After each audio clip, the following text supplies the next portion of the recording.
Hey, everybody, welcome back to another episode of the Conscious Love Show. Shane here, and I wanted to jump in and say hello real quick before we get started, because in today's episode, we are doing something particularly special. So, I had the pleasure of interviewing a dear friend and one of my favorite people, Rommy Wehle. She is a graduate of the Inspired Love program and a past student of mine. And in today's episode, she is sharing the real, raw, and vulnerable story of how she went from being a twice divorced single mom of four kids to creating a life filled with epic love. I want you to know that Rami is really a true living example and a testament of what is possible when you really throw yourself into the work. I mean, she is living the work. She is filled with love. It is pouring out of her. She is attracting amazing men into her life. And right now, she is building an incredible relationship with a particularly amazing man. So I was so inspired by her story and the realness and the honesty and the vulnerability that she shares here. I mean, she really goes deep. She shares a lot of things that most people would not even touch on. And she really speaks into the truth of the journey and all the stages in it and what she really had to uncover in herself to be able to manifest the life and the love that she has right now. So her story is truly inspiring. It is truly beautiful. And I know you're going to get a lot out of it. One other thing I want to offer you before we get started is that if you are inspired by Rami's story and you want to consider the Inspired Love program for yourself, right now, between now and December 31st, we're going to offer a holiday special $1,000 off the cost of tuition. Now, if you know me, I don't often do things like this, but I want to really take the opportunity. If you are inspired by Rami's story and you want to take that action, I want to make it worth your while. And I would love to have you jump in now before the new year so you can really start the new year off on the right foot, filled with love and moving in the right direction. So if you want to get started, I'm going to leave the link below this podcast in the description. So wherever you're listening to this right now, if you look below, you should see the description and the link will be right in there for you to get started. Book a call with our team, find out about the program, find out if it's right for you. Okay, thank you so much for tuning in with me today. Again, I've been so touched and so inspired by Rami's story, and I'm so excited to share it with you. So thanks for being on, and let's jump in.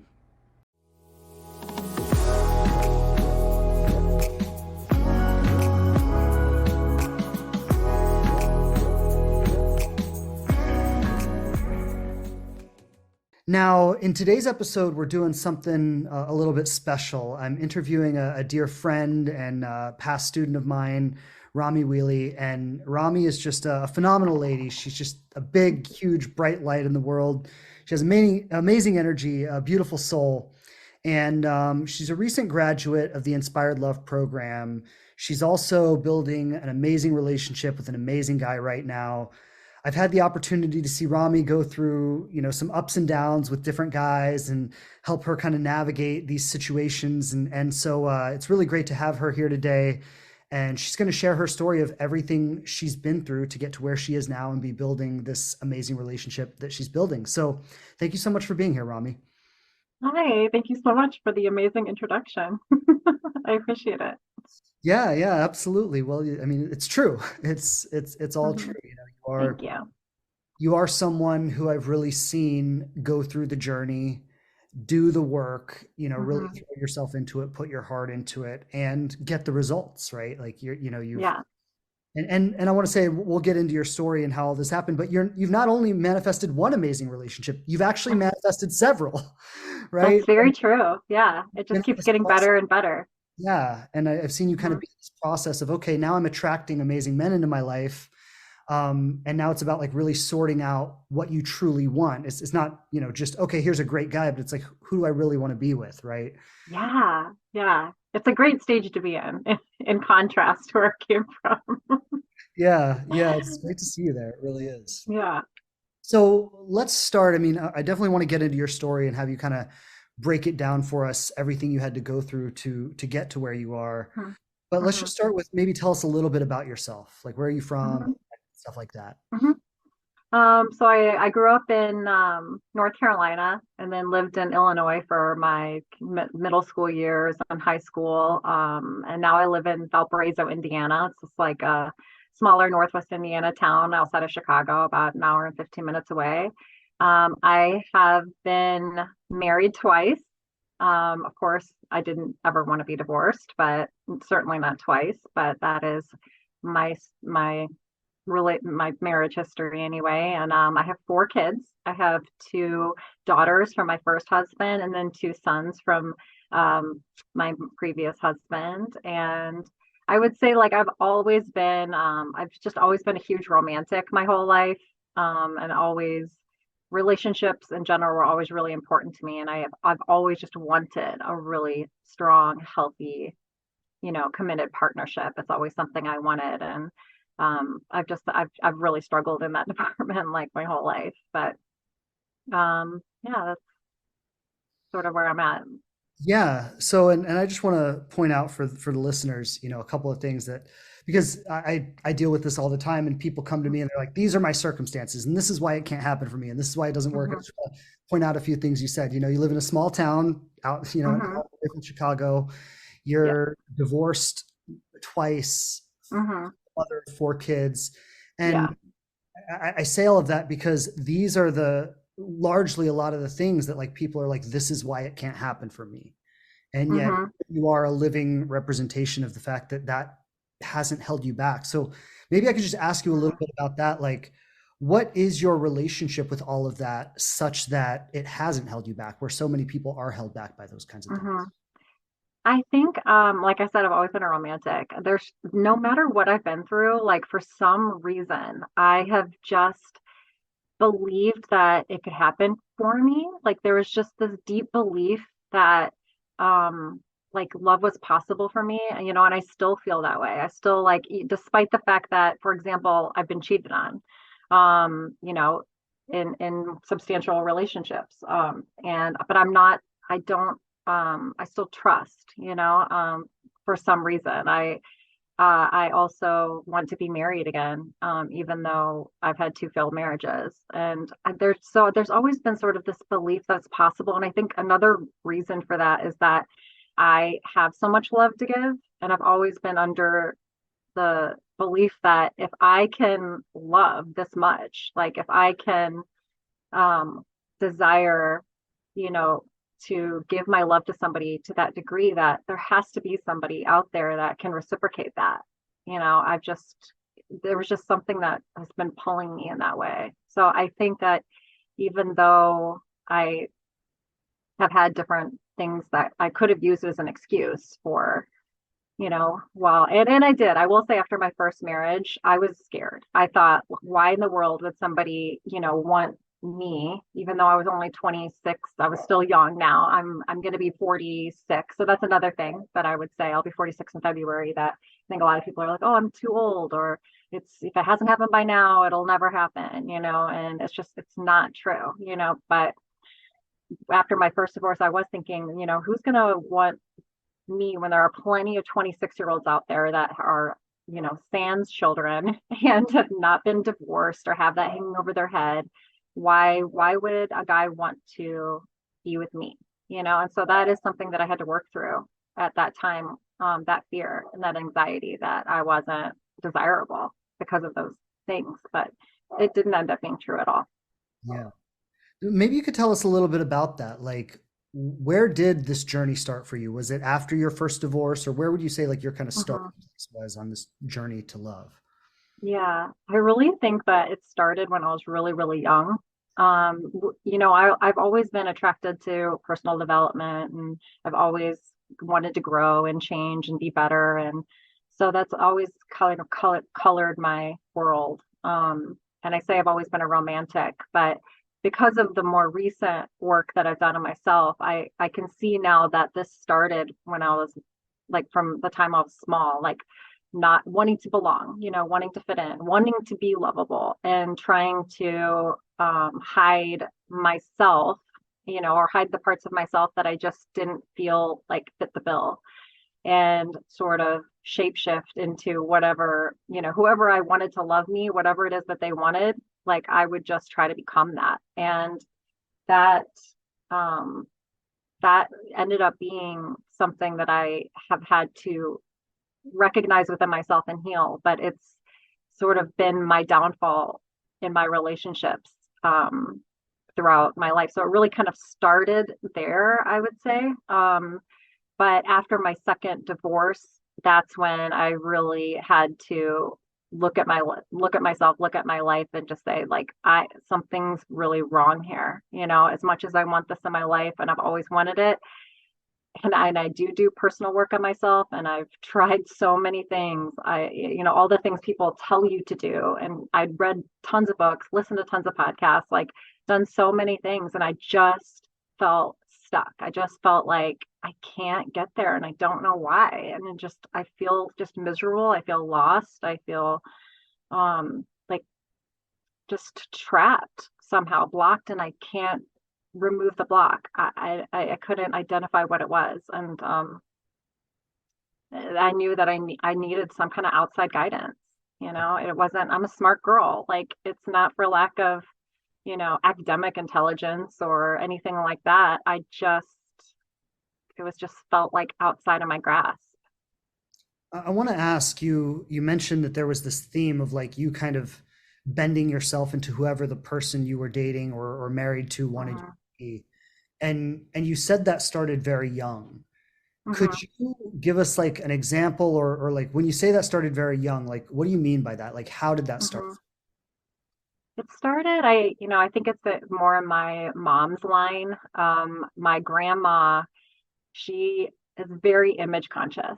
And, they had these big department stores in Salina, Kansas. It's like right in the middle of North America. And, everything was about what you looked like in the community, like down to like her hair had to be perfect, her outfits had to be perfect, like the way she greeted customers or what the way she was seen. And, she sort of passed that down to my mom, and my mom kind of was infected with this. And I love my mom more than anything in the whole wide world. But I know that, she kind of felt that pressure too. I remember going to my grandma's house, and right before we get there, we'd be in the van, like maybe like a mile away. And my mom would be like, brush your hair, you need to brush your hair and, look a certain way. Like when we greet my grandma, I mean, it's my grandma who, why should it matter? But I got this message that, if you, or my mom would say, you know,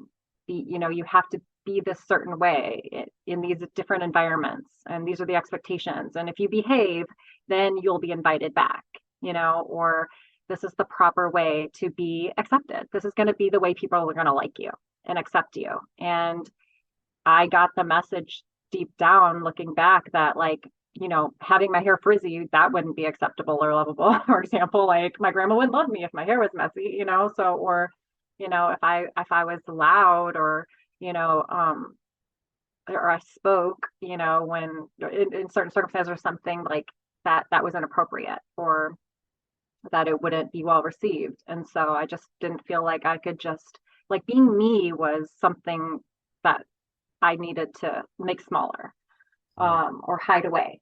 And I should, people pleasing, it really kind of, so image consciousness, that was one pattern. And also like making sure everybody else is okay. And I think that this is maybe something I see, with a lot of women, that I know is, make sure everyone else's needs are met first, Mhm. and if, and maybe then get to yours, like, and maybe never, but it doesn't matter. It only matters that the people, if you can make everybody else happy and comfortable, then they will want to be around you. They'll like you, and then you'll be lovable. Right. And some of what you're describing, I mean, I think like when we think of trauma, this is usually the kind of stuff that we don't think about, right? Of, Mhm. brush your hair before you go to your grandma's house. Yeah. And and these are things that I think we all go through to some extent, and maybe some more than Mhm. others. But these are so like in all of our childhoods, we have this kind of pressure to be a certain way and don't do this or do this. Yeah. And what's really interesting, what you're pointing to here is like it actually creates a blueprint for you around relationships, right? Like, Mhm. how do I get love? What do I Yeah. do to make people like me? What do I do to fit in? What do I do to get accepted? What do I do to be loved? What do I do to be safe? Mhm. Right? And so Mhm. the whole kind of blueprint around it was that I've got to, for lack of a better word, like abandon myself Mhm. here to everyone else. and just make like you said, make sure everyone's happy, Hmm. and all of that, and make sure I look good, make sure my image is presented well. Yeah. So given that this was kind of your blueprint, right? This was the Hmm. starting place, and then you go through, I'm sure, high school and middle school. I don't know if you have any experiences you want to share there, but I know Hmm. definitely like into your marriages, this was a big theme that you kind of carried with you. So can you tell Yeah. us, how did that show up?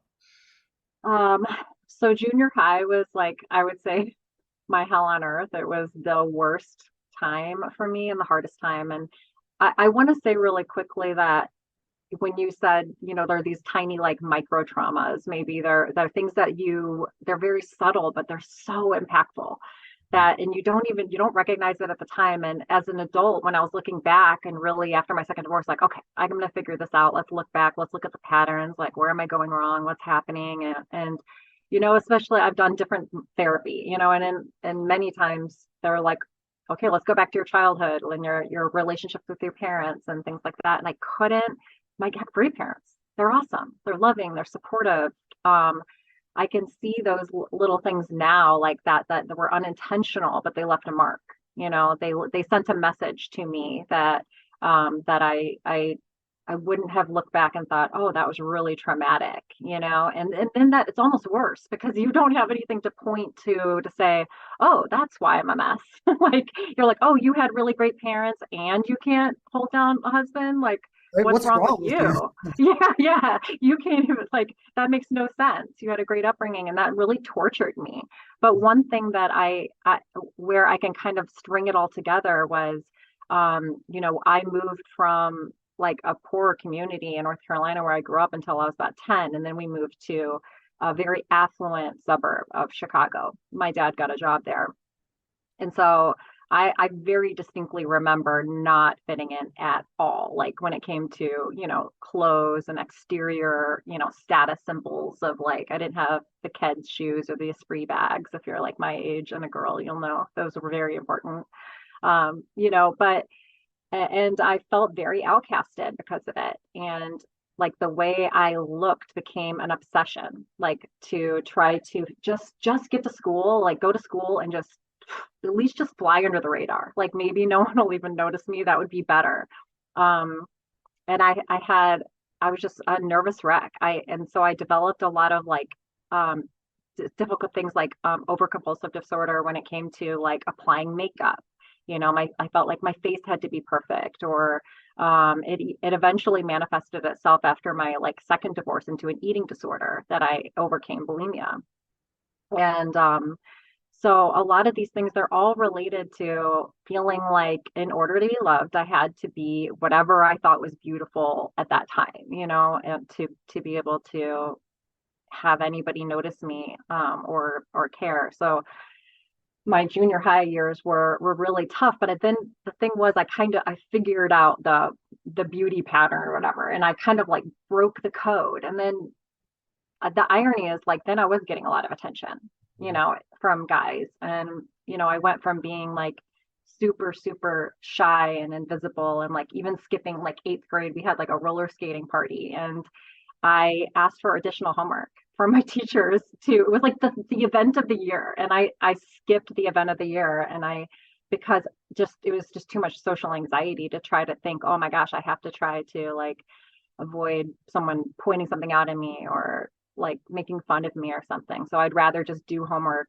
and skip this awesome event that everyone else was so excited about all year. And I stayed in the classroom and did homework. So, but I went from that to um, high school where I had kind of cracked this beauty code. It's so shallow, but and then older guys were giving me attention and the upperclassmen and then the girls in my grade were like, who's this girl? Like, where'd she come from? And so I got this interesting message that still somewhat plagues me, which is I'm the same person the whole time, Mhm. and it sort of just reinforced this like this person that I actually am isn't good enough. But the mask I created, like I desperately need to hold on to this mask because the mask is working in some way. The mask is getting me that love and that attention in a way, but it was also heartbreaking because I knew it wasn't real. like I felt like it wasn't real because I wasn't being myself. They weren't loving me, they were loving what I was creating for them. Yeah. And I want to just kind of connect the dots here because everything you're sharing is so powerful. And so when you're young, you get like this blueprint of this is how you have to be in relationships. And then you move to this new community, and like when you move there, the blueprint totally kicks in. And I think it's so Mhm. important to kind of point that out because it's possible like another person with a different background in your situation might have moved to that city and been like, okay, I'm the one who's different, I'm going to be myself, right? And Yeah. that's another way of relating with the situation, but Hmm. that way of relating was not available to you because of the blueprint you received, right? Exactly. Yeah, and it's like you said, to pull it together. I moved there, and like, everything my mom's always told me, which is, fit in. Like whatever they're doing, whatever they expect of you, do that thing. So, like I saved my money and I went and bought Guess jeans. I felt like, oh, I gotta have these. Or whatever it was, but I came up obsessed because they were obsessed, Mhm. you know, because that And was their blueprint from their parents, like who were, in that area, that what you have and what you look like is more important than anything else. That is how you reflect your value. And so I adopted that. and then when you finally crack the code and you're like, okay, it's finally Mhm. working for me, it's almost Mhm. it would almost be better if that didn't happen, right? Because it's like Yes. all that reinforcement, all that positive reinforcement for doing something that is so hurtful to you as an Yeah. individual, right? As my inner being, like my actual self, like my truest self, my most authentic self, it was like a betrayal, Mhm. like a constant betrayal of that, and just never having anything real.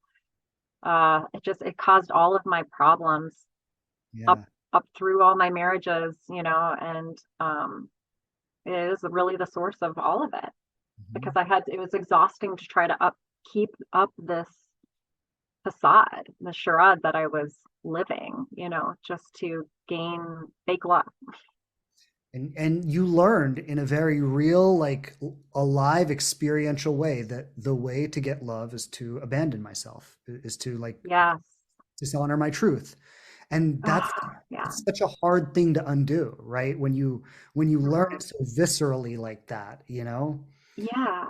And to me, when I was younger and I hear, my mom's kind words, but like, or my grandma saying, the message that I didn't realize I had was, if you are your real authentic self, like no one's gonna like that. Like you aren't going to be loved for that. So I felt like if I started to show up and be myself or abandon that. So anytime, that's where I think like the eating disorder like developed, for example, like I held so strong to that because I thought, oh my gosh, if I lose this, I'm going to be back to, eighth grade where I'm avoiding the roller rink party because no one's going to like me. Like I'm going to lose all the love that I have created in my life, or the closest thing to love that I'd ever experienced. So I cannot let that happen, and it made me really sick in many ways. It Mm. made me cling on to things that like were the only way I'd learned to cope up to that point. Yeah. So how did this play out in your marriages? Mhm. Um, I think in my marriages, how it played out was I didn't ask for what I needed or wanted. I didn't even know what boundary setting was. That was something that I like had no clue about. I didn't, I did not do that. I didn't even think that was a thing that you should do. So that was even like an option. It was again just, if they're okay, if they're happy, then I would be happy. But of course, like then I'm at the whim of basically their whatever ride they're on emotionally, like they would take me with them. And so I just felt like all it was proving myself constantly, like proving and just shifting. So it it it was just like an exhausting thing that then also caused so much resentment. And so what I learned looking back now is that I completely abandoned myself in both, which since I didn't say what I wanted or needed, but I still wanted and needed those things the whole time. And so then I ended up resenting them, Mhm. but it wasn't fair because it wasn't really fair to them because I never ever told them. So how could they deliver on something that they didn't know about? And I had carried a lot of resentment that just ate at me and ate at me and ate at me every single day. I also created fantasies about who they were and what they could offer and what our relationship was. And so I can see now that that was really the only thing I could hold on to. What I actually was in relationship with wasn't who they were. I didn't accept them for who they were, which is another thing that where I see my own participation in the demise of the marriages is at some level, I think they knew, especially as the resentment went on, that I really didn't like them. I didn't like them as people. So therefore, obviously, I wasn't going to be able to love them completely, but I was able at that time to twist it around and say, and I think this is something I've learned as a people pleaser thing is I thought, oh, I'm just loving you and loving you and loving you and giving you everything and I'm just doing everything I can. Why can't you just love me back? It's all your fault. It's Mhm. all your fault. But really, I was manipulating. I was like, if I do this thing for you or I deliver on whatever needs or expectations you want, then I get love in return. It was this transactional relationship that it was fake the whole time because I didn't, all I wanted was to be loved. I just so desperately wanted to be loved. And I needed them to validate my worth to me, to reflect it to me because that's another huge thing is like I didn't obviously I did not feel like that about myself. I felt like my true self was to be, hidden away, and not shown and not good enough at all. And so I realized I was participating in all of it, Yeah. that was one of the hugest slaps in my own face that I got, like really reflecting and getting real about it. But that's where things started to shift for me. You are really dropping some knowledge right now.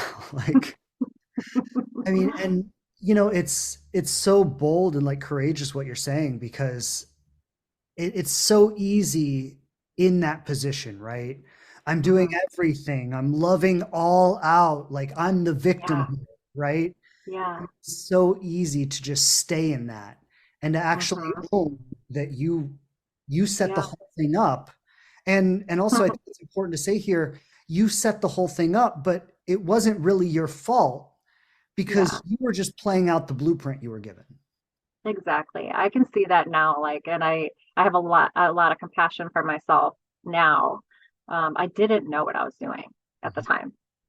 Um, and I just want to say with playing the victim role, like the the one thing that about that just makes it even more insidious is that you'll get all the you tell your friends and your family and like I feel badly now about speaking about my husband the way that I did, to my loved ones, and at the time like I was just really really suffering and miserable and couldn't understand why things were occurring the way they were and I was just trying so hard and I was overwhelmed and exhausted and just it was awful and but so they're like oh it just sort of reinforced like that I was innocent in all of it Mhm. but you can't like being a victim obviously it's powerless like I would have if I would have kept that up I would have continued to play out that same situation over and over forever. Yeah. I think it's just it's so important to say here that like given the blueprint you were given, you really couldn't have done this any other way. And Hmm. like in recognizing that, like you did the healing work to learn how to do it another way. And I just think it's so important to say Yeah. right here that like if you have some kind of blueprint like this and they might people may not have the exact same blueprint that you do, they Hmm. have their own version of it. But if you Hmm. have something like this going on and it's playing out in your relationships, it's not just going to disappear. It's not just going to like magically get No. better, right? Like you've got Yeah. to really jump in and do the work to Yeah. figure out how to relate differently. So maybe you could tell us a little bit about like what has that journey been for you? How did you learn to do this differently? Hmm. Well, you were a big part of that. I remember the first thing I did out of my divorce was my second divorce, was I reached out to an ex-boyfriend. We started dating. It was long distance. But he reminded me of like what it felt like to be loved in a really sweet way. And I'm really grateful for that. And I had forgotten what that really felt like, just that true exchange of just tenderness and sweetness and generous love. Now, the relationship itself obviously didn't work out, and it didn't have a lot of the aspects that I see now that I desire to have in a committed long-term partnership for me. But it did show me that. But what I started to see after it was just a lot of, and I was really, I got curious about myself. I would say that that's one thing. I'm like, I know I need change. I know that what I'm doing isn't working here, that there's something wrong that needs to be repaired, or I need to create awareness around. And so I started to just really notice in that relationship with this person who was really sweet and kind and like very safe in that way. Like I didn't doubt his love. But I started seeing things like where I was very anxious, extremely anxious. Like if he didn't like text me right away, or if there was some time in between, or if he can't, like we had a date and I was so excited and he canceled for a good reason, or something. But I took everything. It scared me. I thought it just reinforced my own feelings at that time that I was just garbage, that like nobody would want me, especially after two divorces now and now four kids. Like this is not like a marketable look, or at least that's how I felt. And so I started to see that, and that's when I don't remember how I came across your podcast, but you just made sense to me. Like all of the everything you said, it made so much sense, and it also felt like a lot deeper than other coaches out there that speak on relationships and dynamics like that. Like, and I recognize like this is deep. This isn't something I know what fake looks like. I'm really good at it actually, and I could do this temporarily, and I get results from it. But these aren't the results I'm looking for. I want something deep. I want something intimate. I want something vulnerable. I want something really, really safe. And I still had that like feel like this is possible. I need help though. And so I reached out to you, and we did the coaching, one-on-one coaching. And the only reason I stopped, for mom, single mom, kids, was money. But that really kind of helped me to, you gave me the sense that like it's okay to want things for yourself. Like it was the first time where I thought, yeah, you know what, this long distance isn't that great. Like not seeing him once a week or once every week and a half with no end in sight. No, that's actually not what I want. So I remember writing down like what I am looking for. And instead of just bending to whatever, oh, you're available and you like me, like, okay, well, how could I make this work for you? It was the first time where I started thinking, oh, well, what do I actually want? And I really didn't know. And I also realized like I don't even know what a healthy relationship is. Mhm. What should I even want? I have no idea. I've never thought about what I want. I've only thought about what everyone else wants and tuned into that. I've never tuned into myself. Yeah. So what did you discover you wanted? Like as you started really asking yourself that question, what showed up for you? I actually have a list that I found, but I won't read the whole list. It's front and Okay. back. I found this like weirdly, I found this yesterday. It's like a Oh. just little notebook piece of paper that I don't even know when I wrote it, but the top of it says, "What makes me feel loved and valued?" Mm. And I think ultimately, like I just wanted something that felt real, like really true, and where I could be my complete self and feel accepted for that, like feel loved for that. Um and a reciprocation, because like I said, I've always had this feeling like, well, if I could have this devoted love like inside of me that I want to give, like it has to be possible that there's somebody out there that feels like me that can offer this to me. Um, Mhm. and I wanted sort of, yeah, I think acceptance. I would say that just keeps coming to me. Like I just, because I haven't had it really ever, Yeah. like fully my whole life. And I thought, how great would it be to be accepted completely? That was my initial thought when you said that. The first thing you said about what you wanted is, to be able to be like my full and complete self and be Hmm. accepted for that. And as soon as you said that, my thought was like, that is so revolutionary given where you came from, right? Like where there wasn't even a conversation about being yourself. It wasn't even an idea. Yeah. And then when you Yeah. really like get connected to your heart and your truth and like, what do I really want like in my Hmm. soul? Hmm. That's what comes out. It's not something you ever learned in your life. It's not something you ever had represented to you. But when you really connect to your truth, like that's what comes out. Yeah. Yeah. Absolutely. And one thing I really recognized that when you say connect to your truth, it makes me think of it.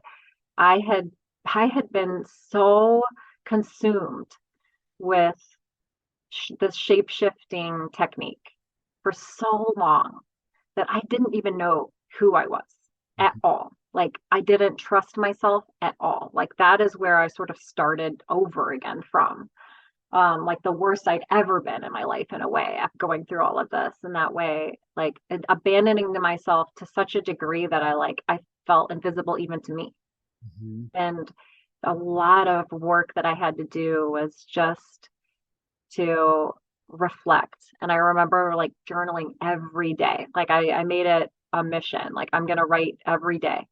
Um, that was that was the year right like when my husband moved out and we went through our time together when I was coaching with you, I was doing that.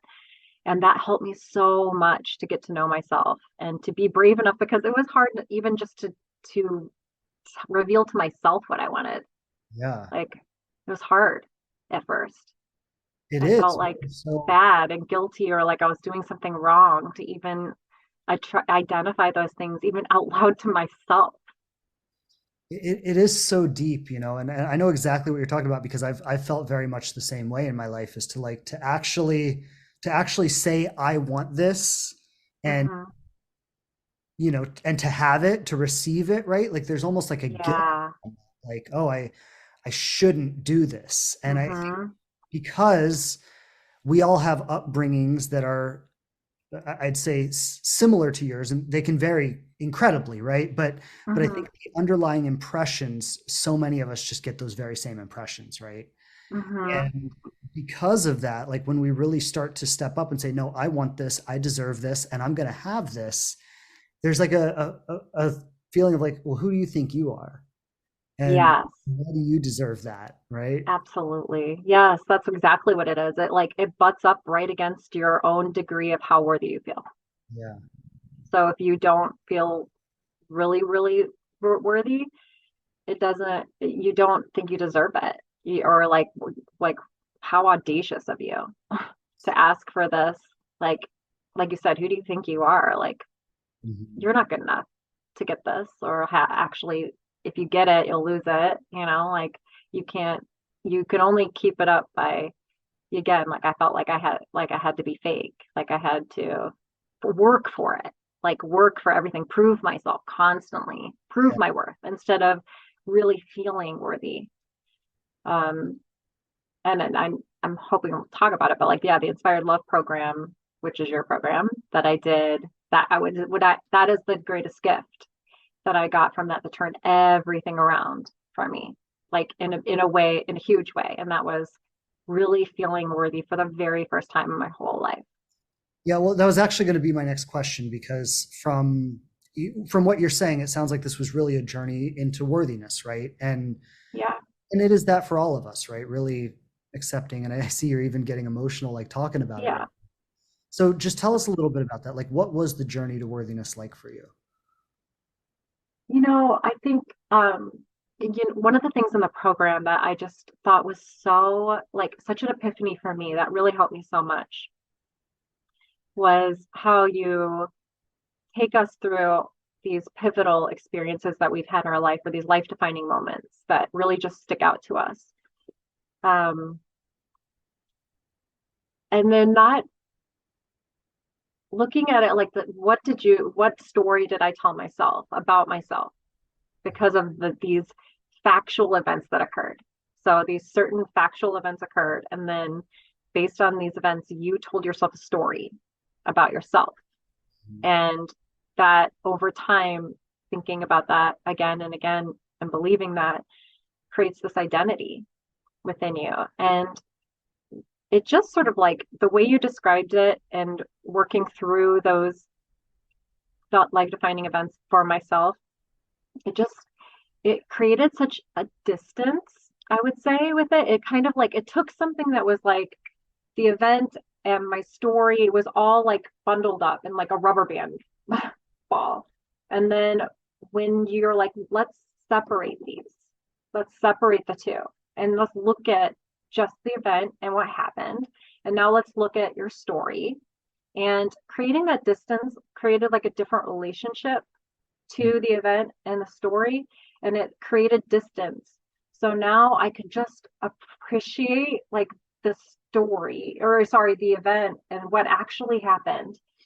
from this place of detachment. Like it wasn't me, it's just something that happened.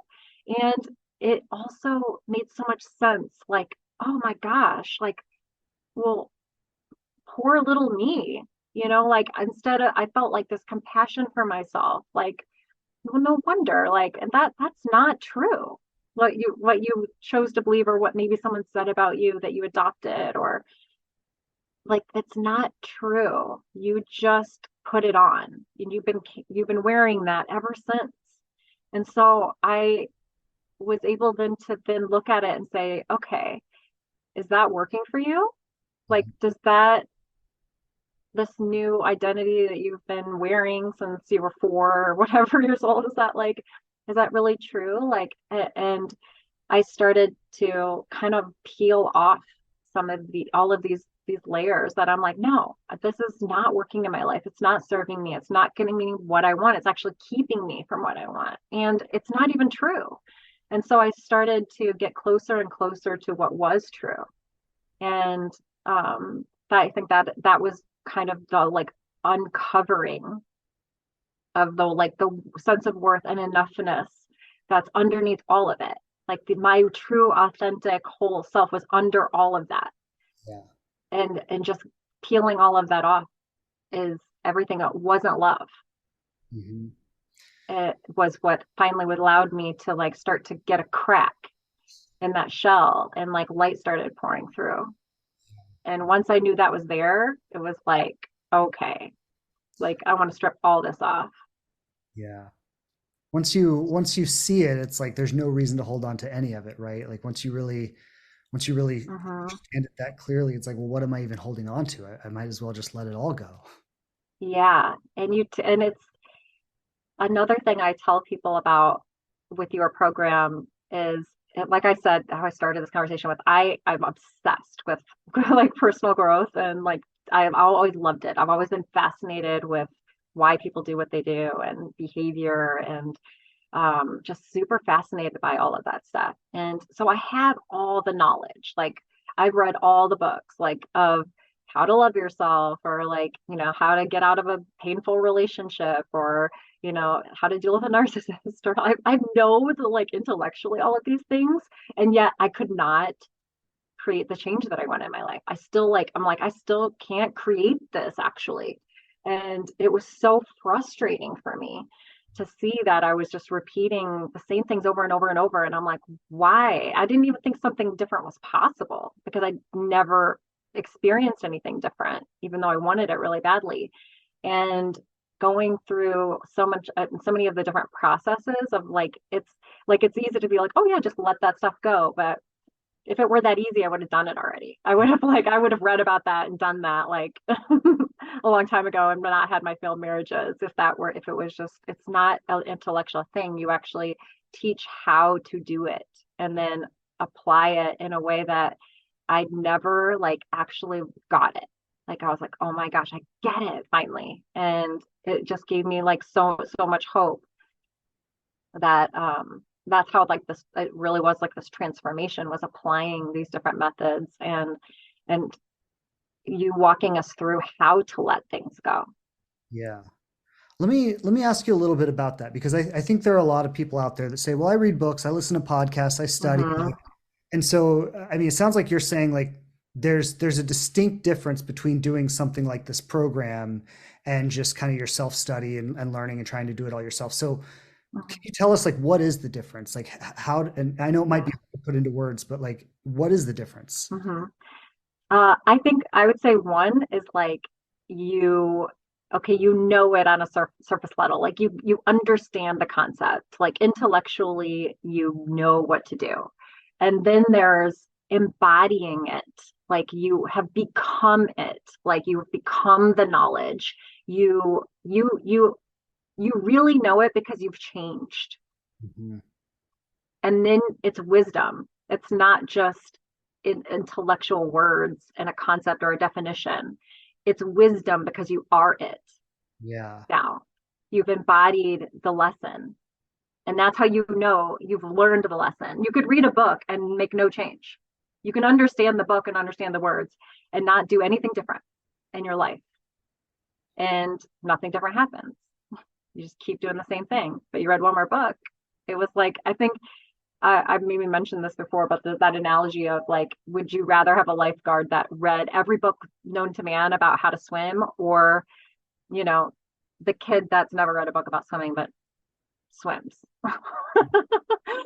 Like, you want the one that knows how to swim that swims, like not the intellectual swim scholar, like to come and save you. Like, I'll put my bet on the swimmer.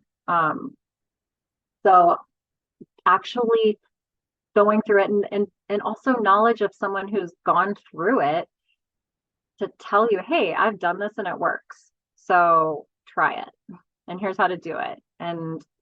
Um and then just, yeah, applying these ways. But I didn't know what I didn't know, so there's even more things in the program that are just so much deeper than, like I said, a lot of other relationship coaches and what they offer, that I think you can't skirt around it. You can, but then you're going to get exactly as deep as you go.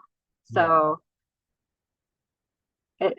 for what I was looking for, which was what I really want, is just like, yeah, to be fully accepted and like a really intimate, vulnerable, honest connection that's super authentic. Like, then I had to get really authentic and deep within myself and create that relationship with myself first.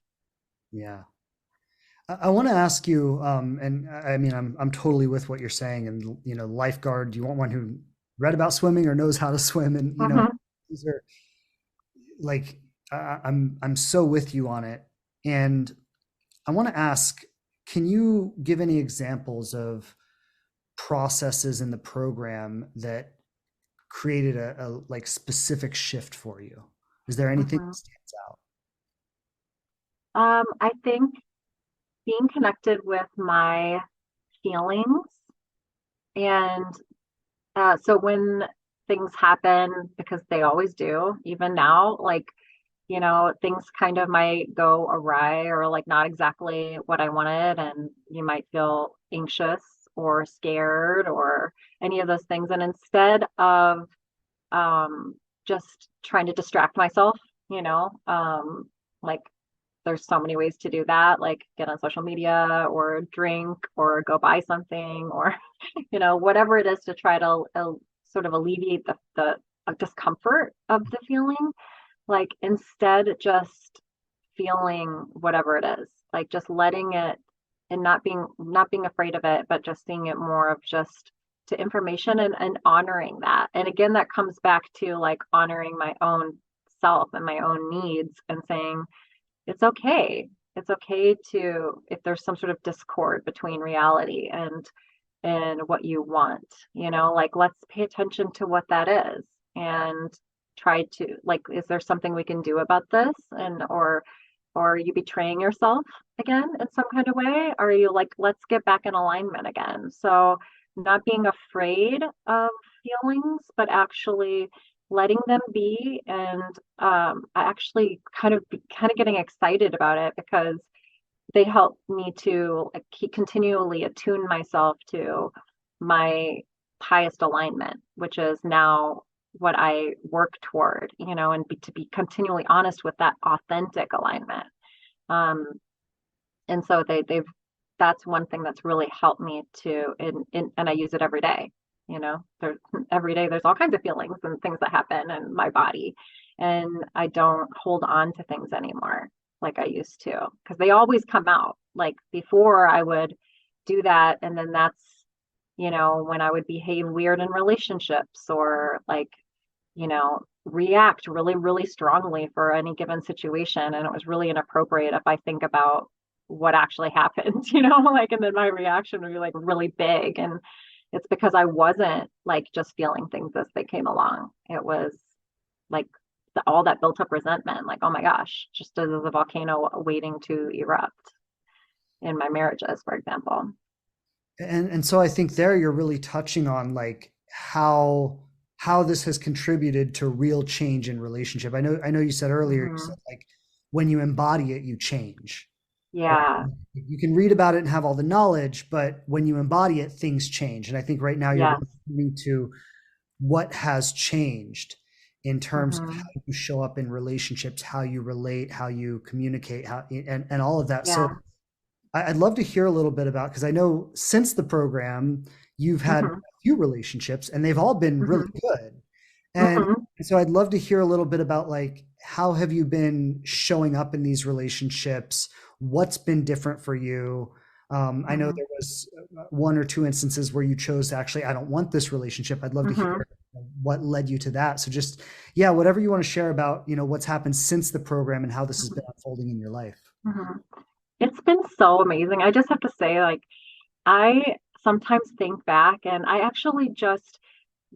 mentioned that I was journaling every day, and I stumbled across an old entry, and it was from like the February, maybe it was like 4 or 5 months after my divorce. And I just was struggling so hard. And I just remember saying, I just don't even know why would my life even have meaning without a romantic interest in my life?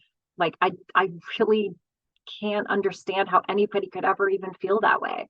And I just remember reading this, and I could remember that I felt that way. And I remembered that I struggled with it. But when you say, like, that embodiment, I am so different now. And I feel so detached from that version of myself that I just look back in amazement that that was ever me, because I'm so different. And I think since the program, I've really kind of like one of the things you teach us is how to fall in love with ourselves and our life. And I started to express myself, my real self. And it was scary. Like, I'm not gonna lie, it was so scary. I remember. But oh my gosh, I'm terrified, but everything has changed since then. And I have created this beautiful relationship with myself, where I have become in tune with myself. I do know what I want now.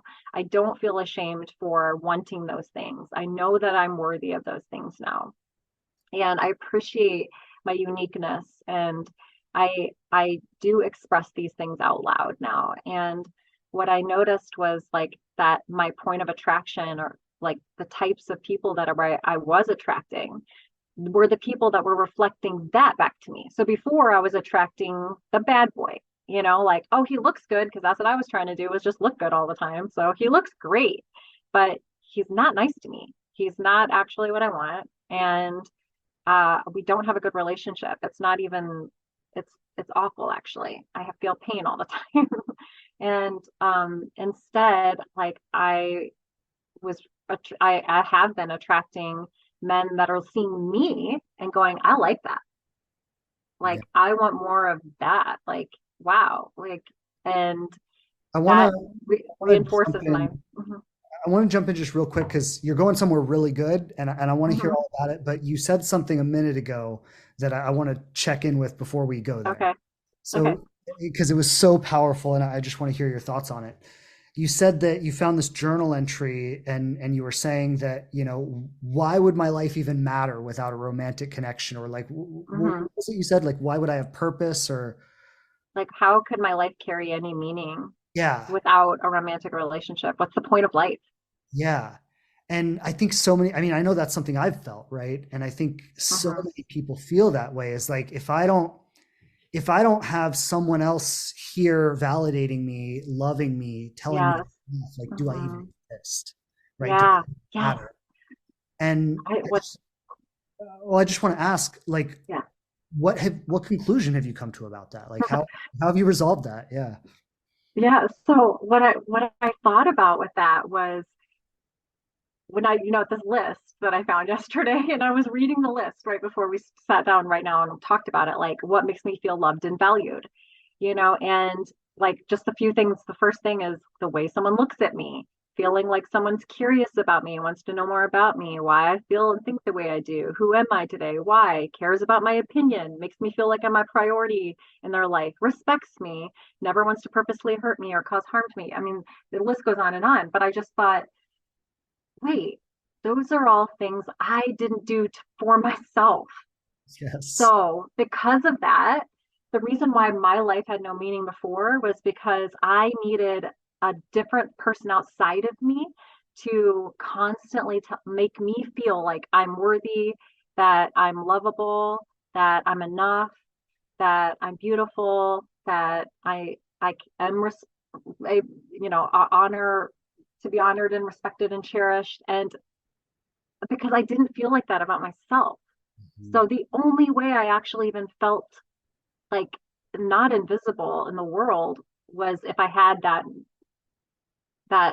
person, that outside person that was loving me because I didn't have the love within myself.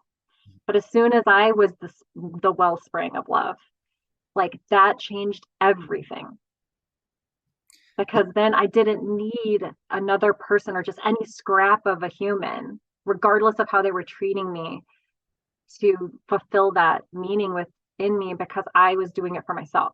Yeah. What you're speaking into right now, I think is the ultimate goal. And it's, every single person who comes through the program, and this is exactly where I want to lead them to, Mm-hmm. is to where, most of us, myself included, and I think, it's all of us, because it's what we're taught. We're not taught anything Yeah. different, right? Mm-hmm. Most of us are constantly reaching outside of ourselves for love. Tell me Mm-hmm. I'm enough, validate me, show me I'm important, show me I matter, show me that my existence on this earth means something, right? Yeah. Mm-hmm. And you called it being the wellspring of love, but it's going from, constantly reaching out for that, to Mm-hmm. it's coming from inside of me, and I'm giving it to people, right? Like, Yeah. that Mm-hmm. is that is the shift. And that's, Mm-hmm. when you're bringing that and giving it to people, people want it. People are like, let me get some of Yeah. it, right? And Yeah. There's no pressure for the other person. They're not like, oh my gosh, I have to be your world for you. I mean, no pressure, but can you just make me happy every single day and, like, never have a bad day and just can you fulfill all my desires and all of my insufficiencies and like, who could and ever if do you don't that, believe right? it about yourself, like that seeps out. People can feel that. Like they feel that. And it's like, well, if you don't value you, why would I? Yep. So let's go back to where we were now, because you were going somewhere Hmm. really good. And so you were talking about some of the men you've dated, and just, yeah, Hmm. let's pick back up there. Yeah. So because I felt like this worthy place, like the shift that you talk about, like I felt so much more like in tune with myself. So now I know like what I want, what I'm looking for. I'm in love with myself. I'm in love with my life because all these magical things are happening now and I'm actually expressing myself in the world and following things that I really love and that I'm passionate about and I'm getting very positive feedback about it.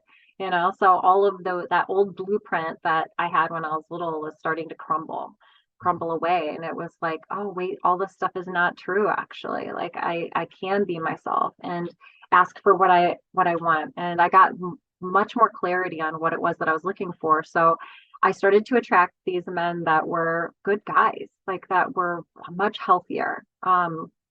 You have an interview series that is offered at the program, and it's the why men fall in love, Mhm. and it was 20 or 21 guys that you interviewed, and that was really helpful for me to see like even what a healthy man looked like. That's what I took from that. I needed to see example after example after example to realize, wow, my bar was really low. Like before, I didn't know this was possible, you know. So I started to attract men like that, you know, that were able to be vulnerable and stable and kind. And but then I became more selective. So I not in a way that I not only like did I want it for myself authentically to have something more in line with my greater vision for what I was looking for this long-term love, but also for them. Like when I said I really thought a lot about my marriages and how I was not being fair. You know, I could have played that victim role, but I look back and I was like, you know what? Didn't really like them. They weren't actually really what I wanted. I just desperately needed their approval so badly that I wasn't willing to admit that. I couldn't let them go. And so when I start to see, okay, you're going to need to sacrifice yourself in order to stay in this relationship, I recognize now that that's not fair. That's not going to work Mm. over time. And so I feel like empowered enough now to know that if I let that go, and I did do that with one of my relationships, and it was difficult because there were so many good things. And from where I came from, like people could have easily looked and gone like, wow, you really hit the jackpot, you know, and in many ways I did, but that there were these, you know, and they were all with me having to be a little bit smaller in areas of my life that I wasn't wanting to squish anymore. And so I did end that relationship. And so another huge piece of like wisdom that I feel like I've taken from the Inspired Love program is to to be okay, like knowing that if I let something go, something better is coming my way. Mhm. I believe there's always like love trying to get in all around, and that if we don't cling on to things, and that's what's actually blocking it, what we're supposed to have, you know. And I want to just say something because I remember when you did that. I remember you and I Mhm, had a conversation about it because we were so happy. You were like, you know, I'm in this great relationship. It's going so well. mhm, And then you started saying like, I don't know. I don't, you know, and there were certain mhm, things that were happening that were out of alignment with your values. And I remember having mhm, this conversation and I was so proud of you when you actually made the decision, like, this is not what I want. And I think that's almost like a rite of passage, I think, in and of itself, right? Where it's like you've spent your whole life clinging to relationships yeah, and then and you know to actually find yourself in a place where you can confidently say like I can walk away from this and I will be okay. That's like its yeah. own level of power that I think is very foreign for some people. Mhm. Oh my gosh, yeah. I never would have thought in a million years if you would have talked to me like the girl that wrote the journal entry about like, you know, like life has no meaning. I meant that. Life has no meaning. There's no point to life if I'm not with somebody. And I since 14 years old, I was always in a relationship. Like Mhm. that is important to note. Like I always went from one relationship to the next relationship. I had to have one in my life. I could not be alone. And that so that just I can't believe that I did that, that I Mhm. was able, and I really did. I mean, I mourned, you know, like, and I grieved, but I also like wasn't doing the fantasy thing that I used to do. Right. I was seeing things as they actually were and accepting the person, you know, for who they are and what's actually happening. And even if it's not like, okay, yeah, this stinks, like this isn't really what I wanted, or it's not like how I wanted things to go, but this is what's going on. So let's make a good decision here for both of us. And get real and be honest about it. And not, I'm not trying to change people anymore. Yep.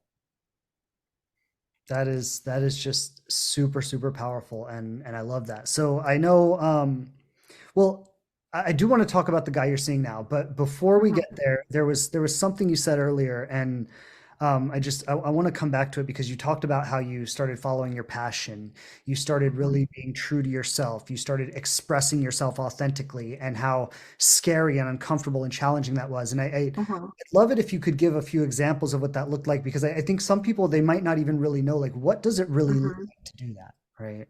Yeah. I think I went through a stage after high school where I traveled, I backpacked, I was like a cultural anthropology major, and I like traveled all around the world. And I think at that time I felt the most alive. Um, and then I got wrapped up in my marriage, my first marriage, and I came home and started having kids. And I just did what I thought on paper I was like was a normal like white things to do. And obviously traveling the world didn't seem like that was appropriate anymore. So I put all that aside. And I've always had this like draw to like mysticism and everything from like the paranormal and spiritual things, and just the mystery of the intangible and like the the possibilities that could exist. And I was always fascinated by that, anything in that kind of realm. And but I didn't grow up in a religious household. I didn't have any of that background, and I didn't know anyone or talk to anyone about any of these types of concepts. So that is one of the biggest things that I have really embraced and enjoyed so much that it just brings me like just I like a little I feel like a little kid like giggling to go to my like little healing room that I have with all my crystals and my tarot cards and my oracle cards, and just getting connected with something more powerful and bigger than myself and creating that relationship spiritually. um, I got Reiki certified, and I've been doing massage for a long, long time. So I continued to do that, but offering that to other people, especially like the Reiki, and that was one of the biggest things that I was really scared. Especially, I do live in a more conservative rural town. I don't know anyone. Well, I know a handful of people, and I have a small like community here that you know are Reiki practitioners or kind of understand and believe in those concepts. But it was still very scary for me to tell people that I know, hey, I'm doing this, and so I really challenged myself to express myself like that and to be open and honest. And I started a social media account, an Instagram account. Before that, I did not even do social media. Like, I mean, I had a Facebook account, but I didn't really practice or like go on there, like kind of avoided it really. So that was a purposeful step that I did to put myself out there and try to be brave and start to be myself.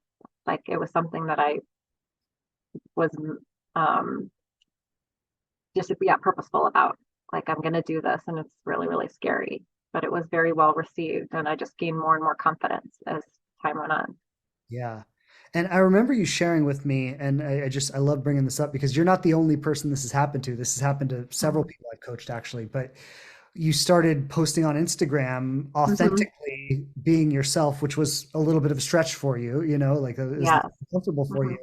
And you did it, and guys actually started reaching out to you based on that, right? Yeah, yes. And I was like, it's the coolest thing in the whole world because I remember after my divorce, I just thought, I've been living here for 15 years, and I'm like, I don't know. I, I don't, I tried online dating, and I've had success in the past as well with online dating. So I don't want to talk badly about it, but it wasn't really what I was wanting to do.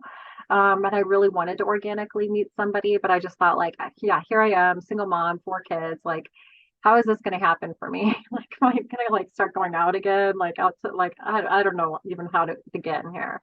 And so I just think it's just like really beautiful that when you're just being yourself, like I could have been like, say, for example, going like, I don't know, like love yoga and go to the yoga studio every day. And I could have opened myself to like meet someone there, for example, or just these like-minded people that are like seeing me just loving my life and enjoying my life and exuding that out of me. And so that's how it happened. Like that's how actually the last two, my current relationship and then a really, really beautiful connection that I'd made prior to this one was were people that were just engaging with me. And I love to have conversations and philosophical conversations like kind of like what we're having. So yeah, that's kind of how it started, but it was just a really natural and like I said, it just made me have this like sense of trust and excitement because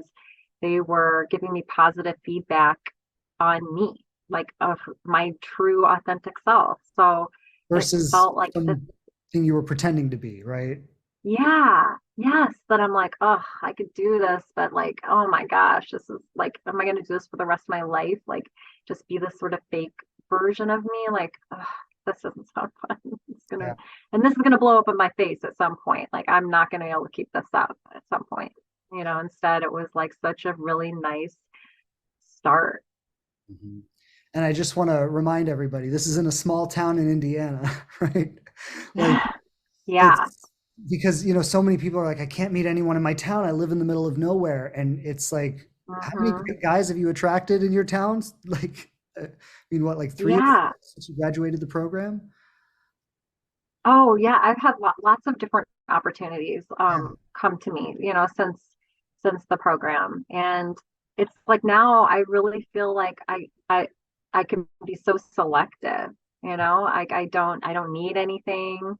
I feel like satisfied with myself. So if if someone comes along that I feel like is an enhancement, or kind of like ornaments like my already really great life, and like that I could authentically offer what they're looking for too, that there's compatibility there. It's not just, it's a two-way street instead of just me fulfilling whatever they want, but I still want them to get what they want too. I want it to be balanced Yeah. now. And I love that. I love that. I think Hmm. it's so important, because I think people can get thrown one way or the other, right? Focused on what I want or Hmm. focused on what the other person wants. But it really is, no, I'm Hmm. attuned to my own needs and I'm attuned to the needs of the Hmm. relationship. And I'm finding a way to meet both. And if I can't meet Hmm. both, this isn't a fit, right? And it's Hmm. and so many people are like, it's not a fit, but they're fighting and clinging and forcing and pushing. Yeah. Yeah. Hmm. And I've noticed too, like in the beginning of the most recent relationships, as I've been practicing like different ways of relating to them and being so open and real, is having these conversations really early on, like that I never would have done in the past. Like I never would have said like, oh, also, by the way, I really want to be married, and like I'll say in this relationship that I'm in now, this is a conversation that we've had, and he's unsure. He's recently gone through a divorce, and I have total, it's okay. Like that he feels that way, that he's not sure if he wants to be married again. But the difference of like the old me versus the new me is that the old me would have heard that and then thought either, well, first of all, I'm not going to say what I want because that'll scare him away. Mhm. And I don't want him to end the relationship, even though I know I want to be married and he may not want to be married. And I'm betraying myself and betraying what I really want, like a really deep rooted wish for myself. But I'm not going to say anything, or like create this fantasy that I'll just prove myself enough. Like I will just be everything he's looking for, and he'll fall deeply and madly in love with me. And I know he says this now, but he will change. He will want to marry me, and I will get what I want, but it'll be through manipulation, Yeah. like and force that I will get what I want. Like, but instead, like I let him know, like, hey, just so you know, like I understand that you're healing and you're processing everything that happened to you. And, I want you to know that I do want to be married. That's something that's really important to me. And I want that for myself and my kids. And if, and I want to give you time to process all of this, but if you do come to the conclusion that that's not something that you're looking for, I just ask that you please be honest with me, and so that I have the opportunity to have that in my life, and you can have the type of relationship that you're looking for. So from the get-go, it's kind of like creating this understanding that, let's try to build something together, but I don't want to cling on to something that's not right. I'm not doing that anymore. Like I refuse to do that. And I mean, what you're demonstrating right here is just such a like the word that's coming to me is adult. It's just like so mature and adult and like it's because and I say that because a lot of the way we relate in relationships is we relate like children, and Yes. Yeah. you've really stepped into your, adult here, and like, no, I'm going to handle this like an adult. I'm going to call out the elephant in the room. We're going to talk about it. We're Hmm. going to deal with the difficult realities of the situation. Yeah. And, like, I mean, Hmm. I know how like scary and uncomfortable, like, I mean, this is hard stuff to do. So Hmm. there are a few things I want to ask here, but maybe just start with like, how have you been dealing with the challenge of all of this? Like, I mean, I assume it hasn't been Hmm. easy for you. I've got to say something for all the women out there because as you were when you're saying it's so adult and everything, and I just think back to my previous self, like how I would have done anything at all costs to maintain relationship, even if I was being treated so badly, like really badly. I would have just done whatever it took to keep the relationship. And back then, I would have thought like, oh my gosh, if I say what I'm looking for, or if I especially if they're like, I don't want that. And I'm like, well, I do. Like, I never would have done that. I would have thought that would have been the biggest bomb I could throw. Mhm. Like, that would have just ruined the whole thing. And what I want everyone to know, all the women out there that feel like that, is actually like, so the people that are like actual adults back, that are of like a higher value, like feel of high value themselves, like they respect that. It's actually really attractive. That's the feedback I've got, is that like, wow, like you are someone that stands by yourself and your worth and your value, and you have your own hopes and dreams, and you're going after what you want, and you expect good things, and you're willing to voice these things and stand by them. And I have found that men find that to be like wildly attractive. So Well, it's and actually I the would say, opposite of what I thought was going to happen. yeah, and as a man, like, what it does is it makes you real, right? Like, versus just being the object of desire. It's like, no, you have dimension, you have reality. There's depth. Mm, It's like, and I think it's such a mm, mistake to withhold that, because you just end up becoming this empty blank thing that, like, yeah. It's like the trophy wife thing, you know what I mean? Or just like, yeah, you look good. You're like, but there's nothing in there. Mhm. You're just a pick me girl, and you don't want to rock the boat, and you yeah, there's no depth there. There's, like you said, there's no vulnerability. So I wanted a vulnerable relationship, but I wasn't willing to be vulnerable. That doesn't work that way. Like, Now, so that's I was going to ask, how soon did you bring this up? I'm curious. Like, into dating him, how early on did you tell him? like probably within a couple weeks. I mean, very early. Like, it wasn't like I'm like, I really got to pin this guy down first before I tell him this. Like, I've really like approached things so differently. Like, it's almost like not like I feel like time is running out or anything like that. It's just that I'm not worried. What I wanted to say was like, if I say what I want, and they say no thanks, like that's not what I'm looking for. Well, okay, that's fine. Like, that just makes, again, that makes space, and I trust that something better is supposed to be there, but that wasn't it. Like, Mhm. that wasn't it. So I'd rather it happen earlier than invest a bunch of time and then it happen later.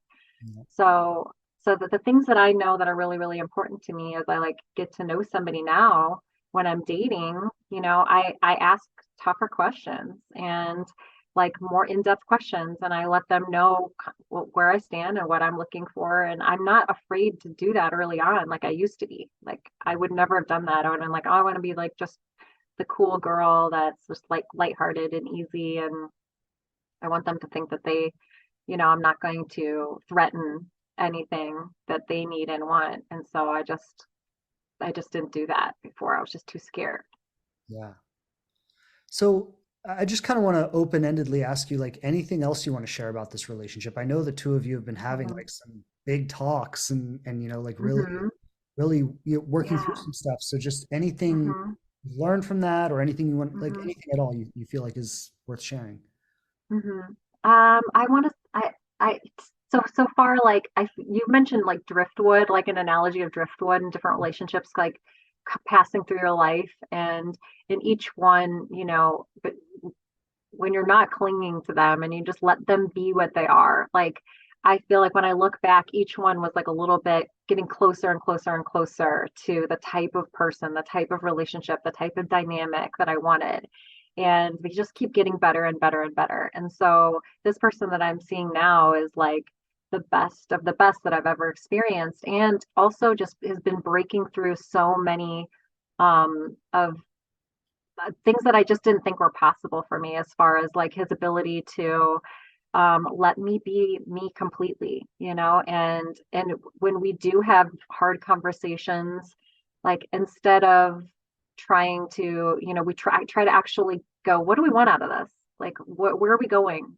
Like, what's the solution that we're both looking for? And are we on track with that? Or are we just trying to be right or something like that? And so I feel like we have really, the conflict that we have is actually really constructive conflict that's creating a foundation, and we're able to talk about the future together, and we have a lot of similar passions and things that we really enjoy.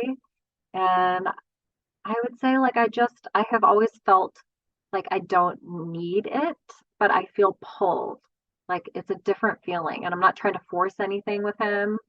um I will say that I feel like this more empowered version of myself actually like triggers maybe some anxiety in him, which I think only shows that this transformation that I feel like I have made and embodied since your program, it is an unusual one. Mhm. I it's not a typical way, I think, of being and and feeling and interacting with another person. And so it's when you feel like you can unapologetically truly just be yourself and be loving, and it's unfortunately, I think it's a rare thing to feel worthy and to feel like to start to heal those things within you or start to crumble your own blueprint. It's not a common thing, but I think that's why it's so attractive. Mhm.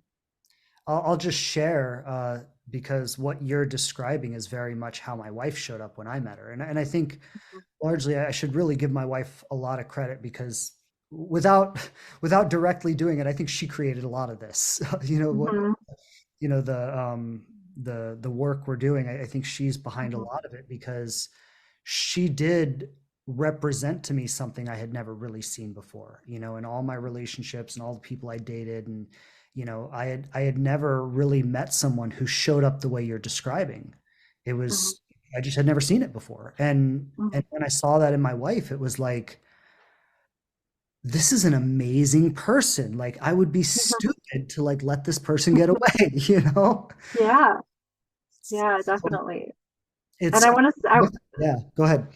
I was just gonna say, like the like who I used to be attracted to, like when I was in that proving place, was just all it was just exterior everything. Like how, because that's all, I didn't feel good enough, so all I worried about was how keeping my mask up and whatever that looked like. So I'm like, well, if this person fits the mask, like I just need to prove to them that like I'm worthy, and I so I was attracting people that could only reflect back to me how I felt about myself. And I felt so poorly about myself. And that's how they really felt about me too. Like, and, but what I realized is as I went through your program and I really reconnected with my authentic self and I shed all those like layers that really weren't me, but I'd identified with for so long that were running my life, and stripped off all the patterns and did all of that stuff. It's like the guy I'm dating now is someone who values himself, Mhm. and I think this is so interesting that before, like, I would wish for this, like, knight in shining armor that was going to give my life all this meaning, that was going to be this awesome guy, that was going to be strong and kind and gentle and loving and reciprocal and smart and interesting and all of these things. But he would want to be with me. And I didn't think any of those things about myself. But somehow he would fall in love with me, and You're tricking then me I would, again, right? sorry. Said you would trick him into doing it, right? Yes, I would trick him, put a spell on him, trick him into wanting to be with me. And then he would make me feel like how he feels about himself. He would make me feel like that about myself. But that doesn't work. Like, because guys like that, he could see the insecurity in me. Like, or he would see, like, well, like, again, you don't hold value for yourself. You don't respect yourself. You don't honor yourself. That's not attractive to me because I want a woman who feels that way about herself, like, because that's how I feel about myself. So that's what's happening now as I heal my own inner wounds and reconnect with this like perfect whole part of myself and reflect that out into the world. The people that don't see that or want to not treat me in a way that makes sense to me now with how I feel about myself, like, are just super unattractive. It's Mhm. like repelling, it's repulsive. Whereas before I was like, wait, no, wait, let me prove to you how great I am. Wait, you will love me. Just wait and see. And now I'm like, I don't want any part of it, you know, It is bye. so true when you recognize your value, like just when you know it, right? You know your value, Mhm. you know what you're worth, and somebody else doesn't recognize it. It's like you disgust me. Like, Yeah, it's you not know, like, oh, something's wrong with me, let me work harder. It's like, no, there's something wrong with you. Something's clearly off with you because I'm awesome, like, and if you're not seeing it, that's totally fine, but we can't hang out. yeah, exactly. And yeah, it doesn't need to be a harsh judgment or an attack on the person, Hmm. but it is like you can't be a part of my life Yes, there's because no compatibility there. It doesn't make sense to you anymore. That does not make sense. But someone who sees that in you and validates that, the true part of you, is like, oh wow, that feels really, really good. This is the start of something that has like realness and longevity, and this is exciting. yeah. That's amazing. And I mean, everything you've shared has been so potent and I think so relatable for everyone. Um, is there anything else you feel like maybe we haven't touched on or you wanted to make sure we addressed when we talked today? Mhm. I just want people to not be afraid to ask for help. Like, I could not have done any of these things without the guidance, without that program, without just going, okay, I'm done reading the books and all the podcasts and all of this. Like, I had to get real with myself and go, this isn't working. It's not. It's frustrating. It doesn't matter how frustrating it is, or like it's just not working for me. And I believe in the Inspired Love program so much because it worked. Like, it actually took things that I could, like I said, intellectually understand, but that I could understand to the degree that I started to apply them in my life. And then it would just constantly be reinforced as my life changed and unfolded before my eyes. I was like, oh my gosh, like, wow, this is incredible. Like, this is just magical. And I don't want any women to go, or men to go through what I went through. I want all people to be connected to this like inner love that they are and this light that they are, and for people to show up as themselves and really invite in real love.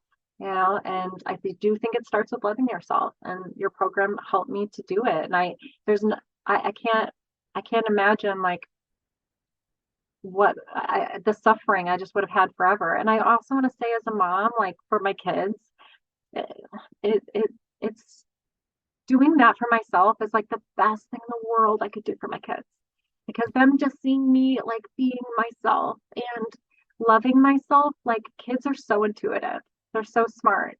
And if I could offer, like, I know I haven't done the best job that I could do when as I was abandoning myself, and they were seeing that, and they were seeing how I was treated, and they were seeing what that looked like, that was shaping their blueprints, and I couldn't have done it any differently. And I have compassion for myself. But once you know better, you could do better. And I'm like, okay, it's time to work through this on myself, and because I want them to love themselves. So I've taken all these things that I learned in the program, and it's made me a better mom. And I teach my kids these concepts. Like, I wish we had this in kindergarten class, like the things that you teach. It's a shame, really.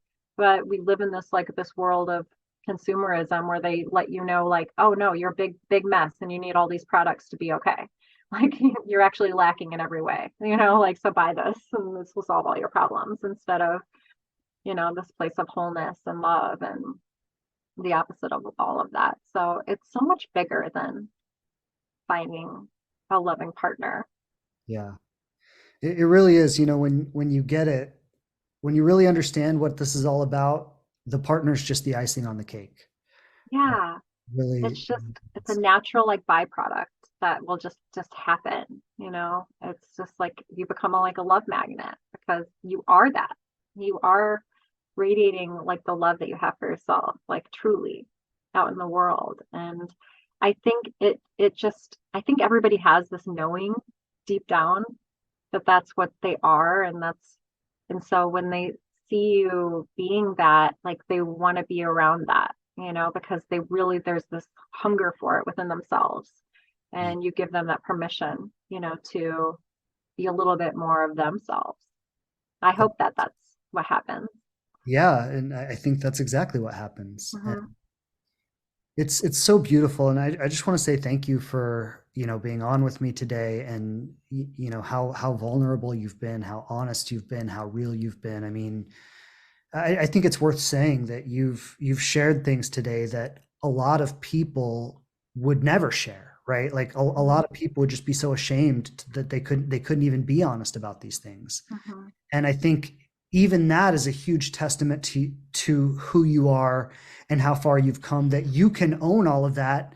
And I'm Hmm. amazing. And what, right? Like, you I know. know, I want to be as vulnerable as possible, because I felt very alone in that experience. And as I've come out of it and shared it more and more, especially with women in my life, I see that this is a very common experience to have. And these ways of behaving in relationship when you don't feel good about yourself, and these patterns that you can get yourself in, and like things that are just, you're blocking yourself and you don't even know how or why. It's just the worst, most isolating place to be. It's miserable. And I want to share that, because I hope that women who are listening that are going through that right now can know that there is a whole nother world on the other side of that. I promise. And it's amazing. It's unlike anything I could have ever imagined would be possible for me.